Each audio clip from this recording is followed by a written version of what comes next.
Olá pessoal, eu sou Felipe Góes, cirurgião plástico e professor, e esse é mais um episódio do Plástica em Foco, o podcast. O selo Plástica em Foco também contempla o nosso canal no YouTube, o Plástica em Foco no YouTube, o nosso canal no Spotify e também na plataforma do iPods. Mais recentemente, nós ainda estamos nos familiarizando, mas promete também grandes espaços. O nosso perfil no TikTok. Só lembrando que nós estamos vindos de um período de afastamento por motivos de doença. Eu ainda estou em processo de tratamento e estou aqui para iniciar um processo de retomada da minha vida, porque eu recebi diversas e centenas de perguntas. Claro, perguntas, eu tenho sorte de ter esse espaço, então eu vou falar. Perguntas entusiastas, perguntas cheias de esperança, de mudança e de melhora, mas perguntas também questionadoras, né? Então a gente sabe que o mundo é árduo e nem sempre o fardo é de lã. Muitas vezes o fardo é de pedras, certo?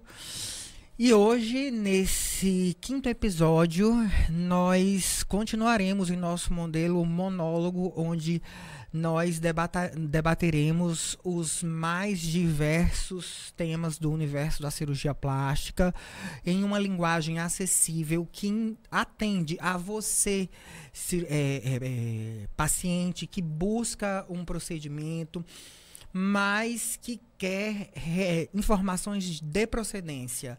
Lembrando que a internet é uma terra sem lei. Nós também estamos aqui trabalhando por você, profissional de saúde, que busca atualizar-se. Afinal, as nossas informações advêm dos mais consolidados e respeitados jornais e revistas de publicação científica de todo o mundo, de forma que o nosso lema é democratizar a informação.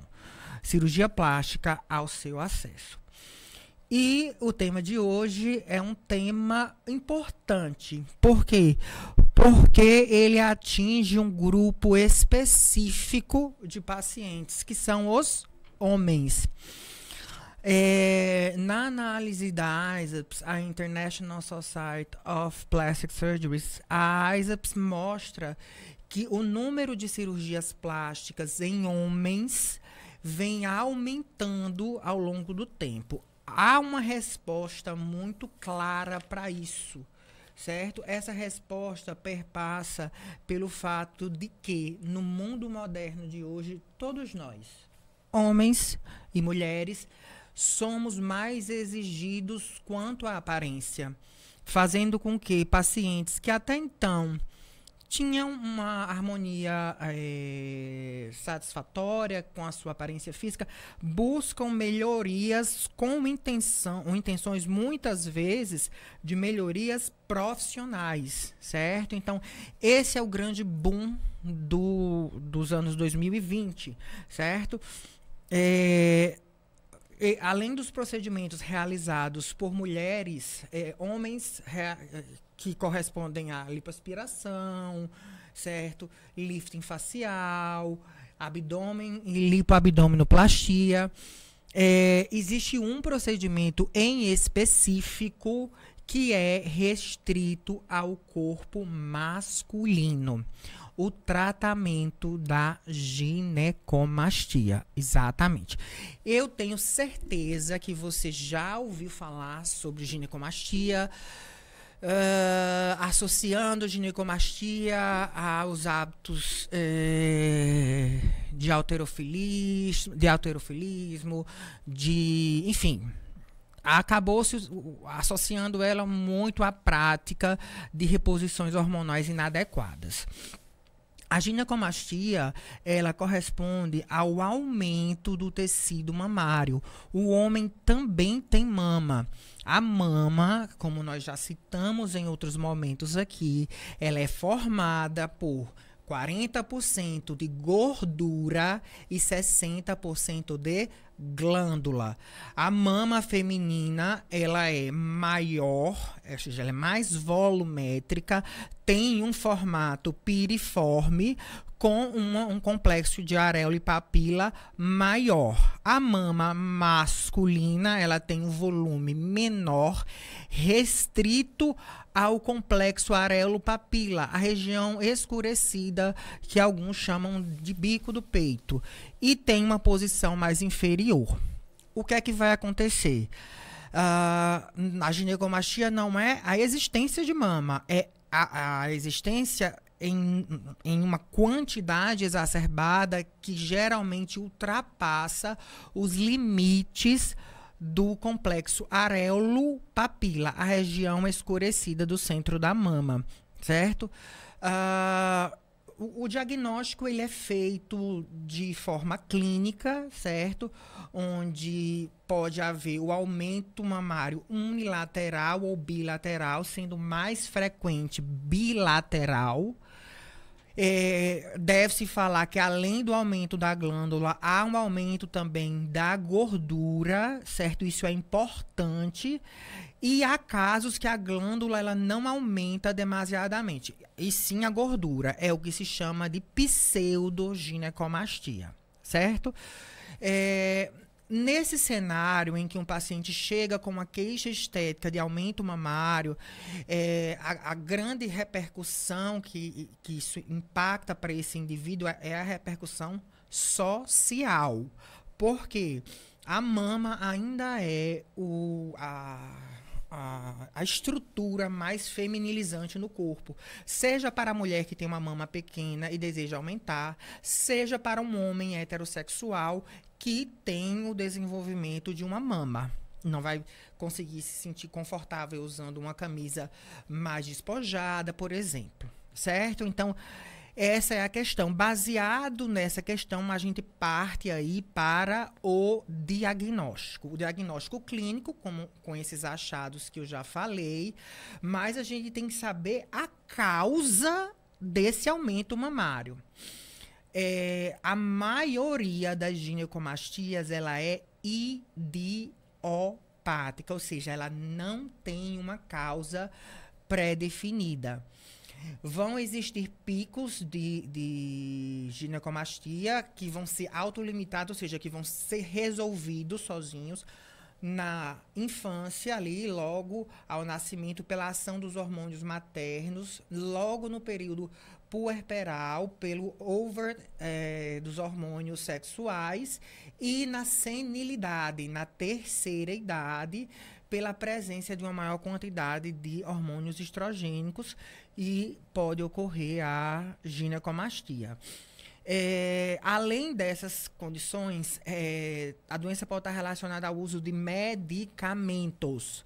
O principal efeito causa está relacionado aos anabolizantes androgênicos. Os anabolizantes androgênicos, eles, quando ministrados em altas doses, para se atingir um efeito virilizante e de aumento da massa muscular, ele vai levar ao bloqueio dos outros hormônios masculinos. E com isso, a perda abrupta vai preponderar os hormônios femininos, e aí ele vai ter a ginecomastia característica. Mas também medicamentos para epilepsia, medicamentos diversos psicotrópicos, antidepressivos, certo? Então, alguns antiarrítmicos, assim, uma classe gigante de medicamentos. Mas, no contexto geral, a causa principal é não ter uma causa aparente. Então, a gente investiga também outras fontes, como a tireoide, a hipófise, certo? As outras glândulas do corpo que podem estar defeituosas e desregular, consequentemente, os outros hormônios, certo? Feito essa varredura, você confirma o diagnóstico através de um exame de imagem, que pode ser a ultrassonografia ou a mamografia. Para quem não sabe a diferença da ultrassonografia e da mamografia, eu falo já já, depois desse primeiro intervalo, aqui no quinto episódio de Plástica em Foco, direto das instalações da Faculdade FACEP Evolução. A gente volta já. Estamos de volta com Plástica em Foco, o podcast. Nosso quinto episódio, hoje tratando de ginecomastia. Bem, nós já entendemos o que é ginecomastia, as causas da ginecomastia, o diagnóstico da ginecomastia. Foi ali onde nós paramos. Eu disse que além dos exames laboratoriais que visam a causa, o exame de imagem ele é importante para confirmar. Aí nós temos duas opções, o ultrassom e a mamografia. Eu acho que você, colega, que assiste, eu queria muito, muito, muito que alguns colegas assistissem esse momento. O exame de ultrassonografia ele é realizado através da emissão de ondas sonoras. Essas ondas sonoras elas vão colidir, certo, com a estrutura orgânica e elas vão por um processo de reflexão, certo, serem devolvidas e vão ser lidas pelo transdutor que monta uma imagem lá no computador. Se a estrutura for uma estrutura muito líquida, as ondas vão conseguir passar com uma certa facilidade, porque o líquido, a matéria no líquido tem as suas moléculas mais afastadas.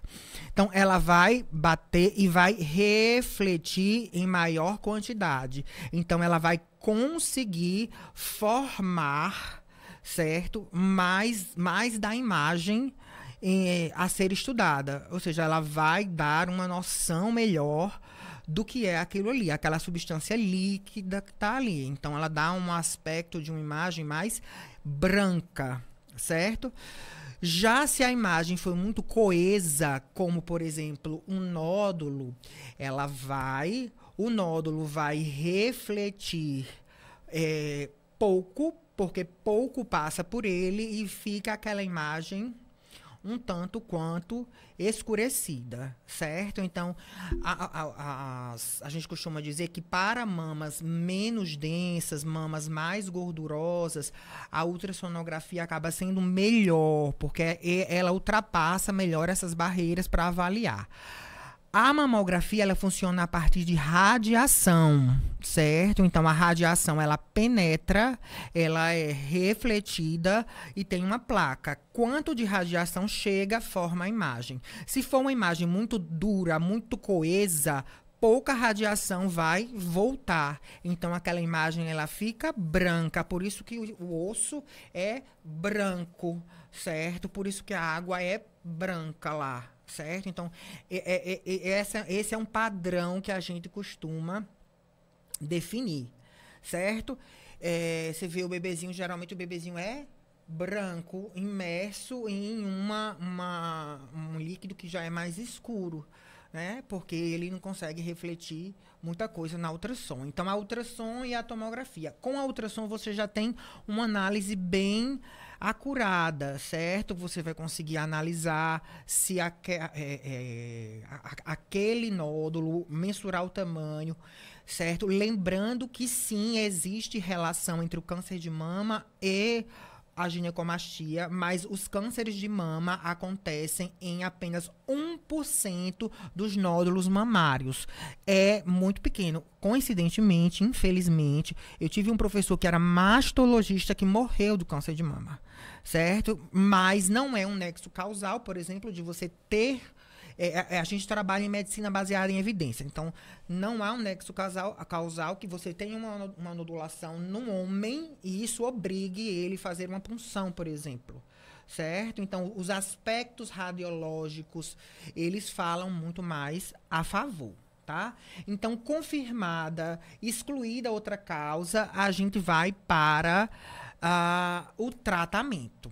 certo? O tratamento, ele é cirúrgico, certo? Foram desenvolvidas diversas classificações, ou seja, diversas formas de classificar os padrões dos quais a ginecomastia apresentava-se, para que em graduando esse tipo de ginecomastia, indicaria-se aí a cirurgia mais adequada. Naquela ginecomastia muito remota, pequena, restrita à areola, certo? A gente utiliza a classificação de Simons para graduar. Seria um Simons 1. Nela, geralmente, uma incisão semicircular inferior é passível de resolver o problema. Lembrando que você não remove toda a glândula, com risco de ficar com a deformidade em prato se você remover tudo, tá? Na Simon 2, você tem um aumento além da areola. Sem flacidez, Simon 2A, com flacidez, Simon 2B. Nessa, você vai precisar se utilizar de técnicas de exérese de tecidos. A mais utilizada é a técnica do Donald, rosquinha em inglês, onde é feita uma sutura em round block e a correção com diminuição do tamanho. No tipo 3, é necessário uma cirurgia excisional. A nossa experiência é vasta nesse tipo de procedimento, porque nós desenvolvemos uma teoria, um procedimento cirúrgico que ganhou nome e renome em vários locais para tratamento de homens transexuais. E essa cirurgia pode ser empregada para pacientes no estádio 3, certo? Doutor, os riscos é uma cirurgia relativamente tranquila, vai usar malha, um repouso de 30 dias, medicamentos adequados. Principal complicação é hematoma, certo? Mas uma complicação relativamente resolvível. Doutor, pode voltar? Sim, pode voltar. Por isso que nós somos cirurgiões, nós cortamos, costuramos, mas nós somos médicos. A partir do momento que eu trato você não como um instrumento de corte, que será cortado e costurado, mas como uma pessoa, como um ser individual no processo, eu vou entender como essa ginecomastia começou em você, certo? Para que a gente evite que a ginecomastia venha, porventura, a acontecer novamente. Se é uma ginecomastia puerperal, ela vai regredir, certo? Mas se é uma ginecomastia associada a neuroléptico, suspende o neuroléptico, você vai operar o paciente, expor, e ele vai continuar tomando a mesma medicação. Esse fica meu recado. A gente vai para o intervalo e já volta para nos despedirmos desse dia especial, que foi falar sobre cirurgia plástica para homens. Até já.